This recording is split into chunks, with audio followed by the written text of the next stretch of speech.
All right, hey, how's it going? What's going on? Okay, so this is going to be the last stack of pictures for now. This is the last stack of pictures in this thing that we went through. Now, there's other stuff. There's more pictures. It's just these are the last ones that I pulled out because if you're paying attention with the channel, if you watch these other videos, we're packing and stuff, and I got a lot of stuff done today. Here's the stack of boxes that we have so far. There. And a lot of stuff is gone. It probably doesn't look like it to you, but a lot of stuff is gone. I know it doesn't look like much, but I did about 10 or 15 boxes today. And I also did a lot of the kitchen already. But let's take a break. We're done. There's dust everywhere, but luckily I don't have any allergies. You don't see me. I'm not sneezing or coughing or anything like that. Okay. Let's go. Oh, picture fell. Okay, this first one is a picture of me from June 1965. And this is really funny. Hold on a second. Let me turn that off. Move this a little closer. Let's see if this helps at all. Just still, so why is it so fuzzy and I'm clear, and why isn't the picture pick it up? It's so strange why the camera won't do what I want it to do. Anyway, this is me in June of 65, and it says ready for the move. Isn't that funny? And what's also funny is I really feel like I remember this. So what's happening here is we're moving from San Jose to Westlake Village in Thousand Oaks down in Los Angeles. And this is the big move, moving from San Jose to LA. My dad is switching from working for Rick's Helicopters to working for Bell Helicopters, I believe. And Rick's was actually like a helicopter company that was associated with Bell and with a lot of all the stuff that my dad was doing, all the other companies that he was flying for. This is me, and it says 1985 on the back in my mother's handwriting. That other picture was my mother's handwriting as well. I think this is basic training.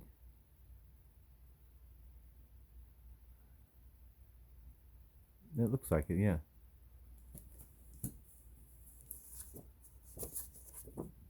Here's a picture of me and my son Dylan. I remember this morning. We're leaving. I'm going to work, and I'm taking him, and he's going to daycare. And we're stopping and getting our pictures taken by my wife in the entryway of the house. That's the closet, like the coat closet by the front door. Picture of me and my friends. This is the Persian Gulf. In the background behind us, this is Saudi Arabia. It's me in the front. That's so blurry. Why is it so blurry? Sorry, guys. I guess it doesn't matter that much. This is, what do you really, why would you care? Anyway, this is me and my friends. This is our squad. This is the 5 of us. This is the 4 guys that were the closest with me the entire time throughout the entire war. These are my buddies. All of our cots are in the exact same spot at the end of that tent that you guys have seen other pictures of. If you've watched the other videos, we know everything about each other. Every little idiosyncrasy by this time. That's me in the front. That's Jim behind me. That's Daryl in the middle. That's Ken towards the back, and then that's Vic all the way in the back. It was nice being, for the most part, this is me at the VA. This is some picture that was taken by the staff at the VA, and then sometimes somebody said, "Here's a picture of you, man." And they gave me a picture that somebody had taken. Here's another one of those. So what was I going to say? It was nice being in a war with people that you already knew, that were already your friends, and that were all seasoned. So I didn't go to war with a bunch of like privates or like reservists or National Guard or people that hadn't already been trained. Everyone in that picture was like a sergeant and up. sergeant or above, everyone in that picture. And everyone in that picture had like at least 5 or 6 or 8 years in the Army before we were in the war. So it wasn't that bad because I was with people that knew what they were doing. This is me also. This is the VA. This is right by the Golden Gate Bridge. Years ago when I first started going to the VA. Wow, I wish I could read this. What does this say?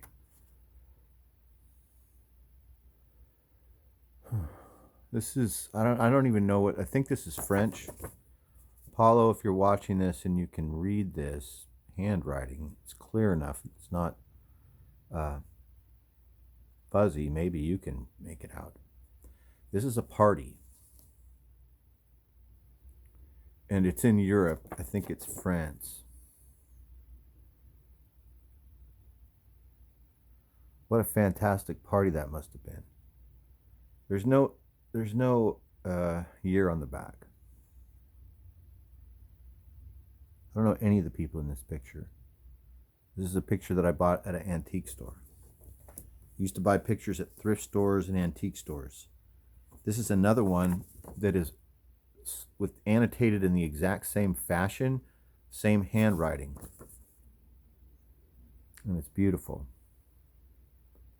Can you see why I would buy these photographs? It would be like 25 cents each or 50 cents each. I used to get a lot of these in Cannery Row in Monterey. This would have been when I was still in the Army, stationed at Fort Ord. But I bought a lot of these all over the country. I bought stuff when I lived in Denver. I bought stuff when I lived in North Carolina. I've always gone into thrift stores and antique stores, comic stores, everywhere I was, throughout the whole year. One of the first things I used to do, remember, I'm sure you guys did this too. Did you guys ever do this thing? Like whenever you're like, say you're for work, you're visiting on business and you're going to only be in this city for 3 days or 5 days or something. The first thing I would do at the hotel is look in the phone book for comic stores, record stores, used bookstores. I would look in the phone book, because this would have been like 1988 or 1994 or something like that. And I would look in the phone book to find out where everything was. And then on my first opportunity, like the first thing I would do is go find where I could find cool stuff in whatever city I was in. This is a group of people that I used to work with. These are performers. I used to do some stage performing. This is me in the very end in the black shirt. These are actors and dancers and stage performers.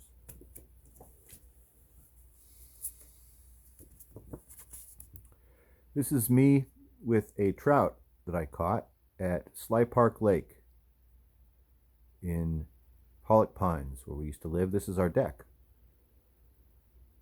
That's me right there. Right around the same time. This says Christmas 1975. That's me in the front. I remember that shirt. That was one of those polyester shirts that made you sweat. It was like really crappy construction. Why would they make kids clothing out of that stuff? This says Pacific Grove 1970 on the back. This is my sister, my brother. It's a puppy, a dog that was named Romeo. This is in front of my Aunt Madge's house. That's her car in the background. It's a Ford Falcon. I remember it looked like a plum. Even when I was a little kid, I always thought of that car as a plum. Look, even the wheels are purple. But she lived in this house. We actually owned this house. This was like my parents' summer house, and then as my aunt got older, she moved to the beach and she lived in that house. This is Pollock Pines again. This is 1977. Right? It is. It's 1977. This dog is named Skipper. We called him Skipper, the wayward puppy. Not everybody, just me and my friend Garth called him Skipper, the wayward puppy. The reason why we called him that is this dog would always run away. He had almost no desire. This dog had a low desire to be friends with anyone or to He had business. He had stuff to do. He was like a dog from like a cartoon or something. He didn't really even care. You could go outside and call him and put food in the bowl and stuff, and he would still walk the other direction. You'd call him and he would walk the other way. And then you open the door sometimes and he would just run and take off and you wouldn't see him for 3 days. And he would come back with porcupine quills in his nose. And look at him. He's a Cocker Spaniel. He looks like a show dog, but he was living the life like a wolf out in the woods. And we're talking like an completely unincorporated place where this is taking place. So the story I'm telling you about doesn't have sidewalks or street lamps. Street lamps. All the houses are on 2 or 3 or 4 or 5 acres of property with no fences. So it's like all giant mountain homes with like A-frame structures and giant decks. You get it. It's Lake Tahoe. This is like a suburb of Lake Tahoe. And so this dog, Skipper the Wayward Puppy, whenever we would go on vacation and stuff, which would be pretty frequently, this dog would stay with my friend Garth for like a week at a time. And so that's why Garth called him Skipper the Wayward Puppy, is he got used to having to deal with all the stuff I already told you about. Like, he said that Skipper would take off and the dog is gone. And so the first thing he thinks, well, gee, maybe he's going over to Dave's house. So Garth, walks down the trail and it's like real close and comes over to my house and the dog's nowhere to be found. And then the dog's gone for like 3 days, right? He's all worried. And then that became a thing where we're like, don't even worry about it, man. It's Skipper. Who cares? He'll show up. He'll show up if he wants to, whatever. It's just him. And that name, Skipper, came with the dog. You think I would name a dog Skipper? I didn't name that dog Skipper. My mom showed up with that dog. I had a dog before that, a Keeshond, that was too much trouble for her. Like, she couldn't handle that Keeshond, and I really loved that Keeshond. Her name was Dove. I named her Dove. What a weird name for a dog, right? I named this dog Dove after this book that I read about this kid that sailed around the world on a sailboat that was called Dove. I was really into this stuff when I was a kid. Like, I really wanted to be Tarzan. I wanted to take off on my own and like. So I was interested in any of those books like that. There was another one, I think it was called. Is it called My Side of the Mountain? It's about this kid named Sam Gridley who runs away, like when he's 14 or 15, and lives in a burned out, hollowed out tree. And like inside the book, it teaches you all the stuff that he learned on his own, like how to make traps and how to tan hide. And I was so into this stuff. Funny, huh? This is us at the Persian Gulf again. That's me on I don't know if it's your left or your right. I can't tell. Anyway, this is me, the smaller guy, and this is Daryl, the big guy, the brains of the operation. This says Pebble Beach, 1984, October, which is the month before I joined the Army. So this is 1 month before I joined the Army, and I'm really getting ready to join the Army right here. I'm running 2-3 miles a day. I'm doing push-ups. I'm lifting weights, psyching myself up. I'm actually reading books. At this point, I already know what I'm going to be doing because I volunteered for everything. So I'm reading books on anatomy and physiology and emergency medicine. I was so into this whole job, the whole idea of joining the Army. I wanted to be the most prepared guy when I got there. I wanted to be able to do everything already so that I wouldn't get yelled at by anybody. This is a photograph of a barbershop that someone sent me, and I believe that one of these yellow ribbons has my name on it. It says, "Welcome home, defenders of freedom." Isn't that nice? This is us. I believe this is Christmas Eve. I mean, why else would we be out in the dark taking a picture in front of this silly Christmas tree that we made? Not silly. It was really nice. We did this. We're all trying to, even though we never spoke about this, we were all not only lifting our own morale, but the morale of everyone around us just by being creative and having fun. That's the key to defeating this stuff. The key to winning in this situation, the key to winning in war, is to have fun. You're seeing all my pictures, man. I'm having fun. So we built this we made this little fucking Christmas tree on the ground in the middle of the desert, and there's nothing around us. There's no lights. This is just a flash from the camera. We're outside. That's me.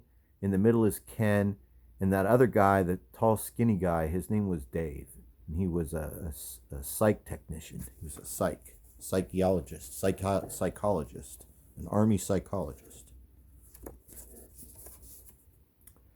This is the inside of our door where I drew this picture, this cartoon picture of Saddam Hussein's face. And I wrote, what does it say? Take your best shot, American pig dog. That's what it says. It says, take your best shot, American pig dog. And then there's darts because people are throwing darts at him. And this red card right here that looks like an ATM card is a card to the NCO club. There's no NCO club in the desert. It's going to be used when we get back from the desert. It's another picture of that same moment, but I think it's a different one. I think that guy is closer now. The guy in the background he wasn't right in my face last time. I think. This is me on the street in Bahrain, thinking that I'm bulletproof. So I was not scared at any time during this stuff. I know that sounds really weird, but it was beyond, wasn't even thinking about it. Wasn't even scared or worried where I was and what I was doing. I was super confident and really well trained and felt very confident and capable in every situation. Weird, huh? I don't feel competent and capable in any situation now. I like question, I'll get done with the conversation and I'll be like, geez, did I come across as an asshole? Did I fuck that up? What did I do wrong? At this point in my life, nothing like that. I didn't have any thoughts or second thoughts about anything that I was doing. This says Natalie Court, 1963. So this is the house in San Jose that we moved out of.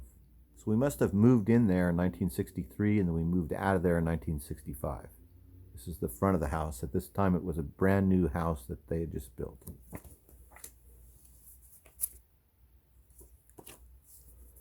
This is somebody drinking water during an attack. We're being like attacked by gas or something, or rockets, or I don't know what it is, but that's how we would drink water. There's a little tube from a little hose, a little tube from the top of the canteen that goes down into a little tube right down here. And then inside of this mask, you got to pull this thing with your tongue and it comes into your mouth.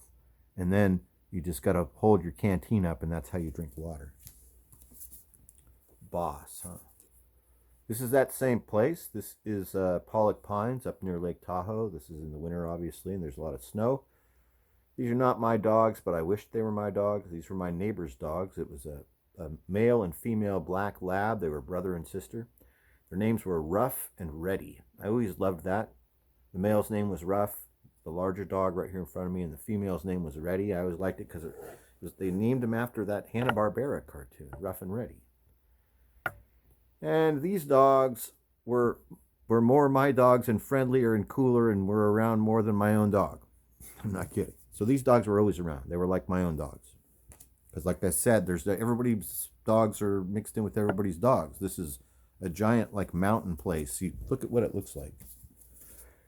This must be our driveway. This is our driveway and this is my mother's car and that's the street in front of us. And that's across the street from my house.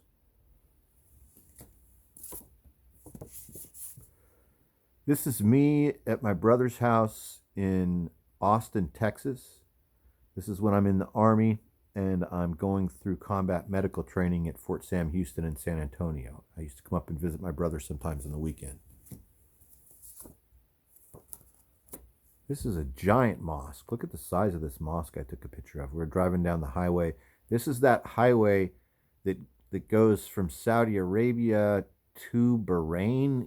And it's like, I feel like there's like it's like a long skinny island, or like it's a big long bridge. I can't remember. It's like a long, I don't know.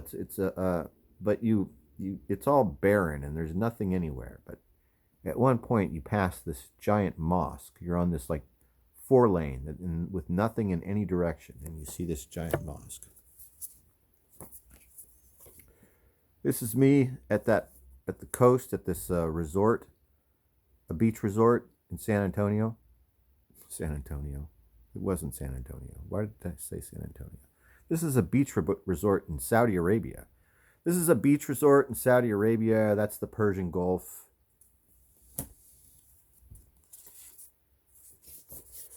This is that cruise ship.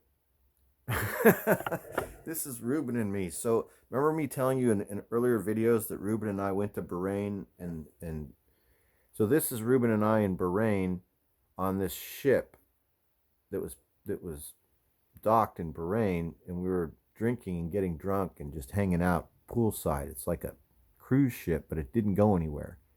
And this is one of those waitresses. This girl is like Lithuanian or something. Something. Look at Ruben. Has Ruben got his hand on her back?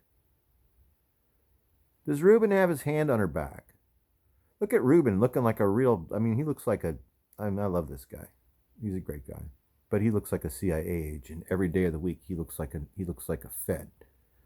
Anyway, this is me and my friend Ruben. We're getting drunk and hanging out in the sun, and this girl was bringing us Foster's Lager oil cans every 10 minutes. This is just a close-up. This is that same barbershop, and somewhere there's a close-up, and my name must be in one of those ribbons. Must be my name. I don't know. I didn't take the picture.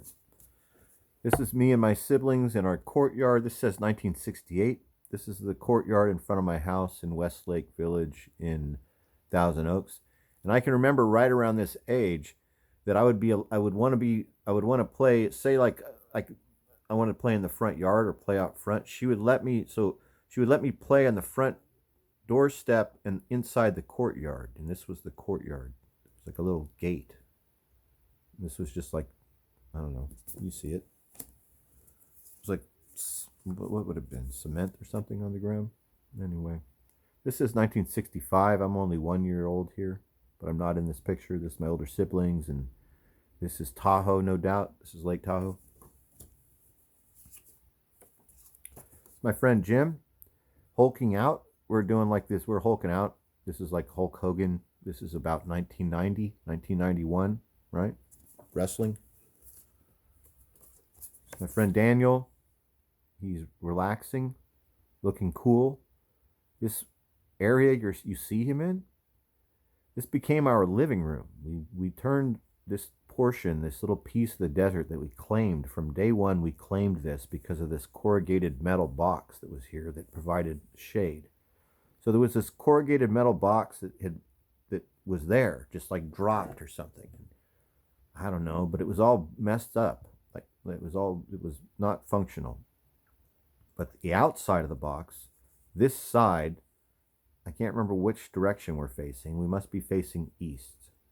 We're facing, I can't know, maybe we're facing west. I don't know. I got to think about it. But anyway, it was providing a lot of shade. And so that's why we built off of it. And so then we just dug into the ground where the earth was cooler and the sand. We got rid of that top, like the first 2 feet of sand. And we got down to where it was cooler. And then we took boxes, the empty MRE boxes, cardboard.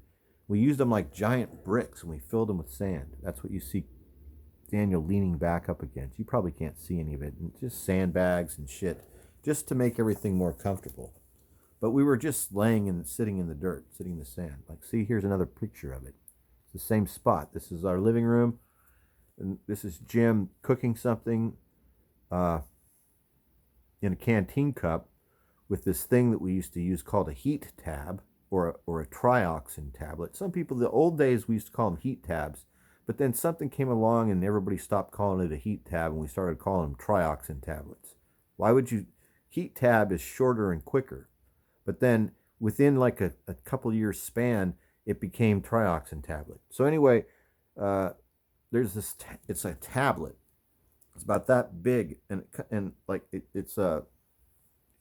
looks kind of like those things you looks like the old chlorine tablets that you should put into your pool on the side, you know, where you know what I'm talking about. You lift that circular thing off in the old pool days. Anyway, it's a tablet like that, and there used to be candy that used to be like it too, and it's like this granulated compound compacted tablet. It's about the size of the tip of my thumb. It's about that big. It comes sealed, and it's real fucking toxic. It's super toxic. It comes sealed all in foil and double foil and everything. So you dig a tiny hole. Your hole only has to be about this deep. You dig a little hole. This is the back end of an entrenching tool, of a shovel, has a triangle shape. That triangle shape at the back end of an entrenching tool, of a shovel, is made just for what Jim is doing with it. He's turned it into a barbecue. So he dug a hole. He put one of those trioxin tablets, which is like some sort of freaking chemical. Like, I don't know what it is. It's like white phosphorus. It's not white phosphorus, but it's some sort of petroleum. It's got to be. It's got to be petroleum because it smelled weird and it put off this crazy smoke and flame. So you drop one of these tablets in there, or you can even just bust it in half and break a chunk off. Then you just take a match and you drop it on top of that. The thing sparks up and gets really, really hot and will blue flame for about 6 or 8 minutes, enough to boil a canteen cup of water and to make top ramen. And that's what Jim is doing right here, is he's making ramen. So you can see the cup is filled, the metal cup is filled all the way up with water and noodles, and then he lit this little fire under there and he's making ramen. That was a long-winded explanation to how to make top ramen in the desert. It's not really an open fire, but it is a fire, but it's not lit for very long, and it doesn't put off a bunch of light. Last picture, it's Bird. I remember this day. He was really sick, like really sick. Like, I don't know what he had, the flu or something. He was vomiting. He was all white, pale, and clammy and shit. So he really did have to spend the day on his cot like this, shivering, even though it was like 100 degrees. He was actually sick, sitting here, laying here, smoking a cigarette. Hope you enjoyed this last video, looking at the last stack of photographs. We're probably going to be, we're going to be doing a lot more organizing and packing and stuff. And then real soon, right after that, we're going to be doing unpacking and then reorganizing. So there's tons of stuff to look at. And there's going to be more photographs, no doubt, coming up. So thanks for watching, and I hope you have a great day or evening. And I'll talk to you guys soon. Bye-bye.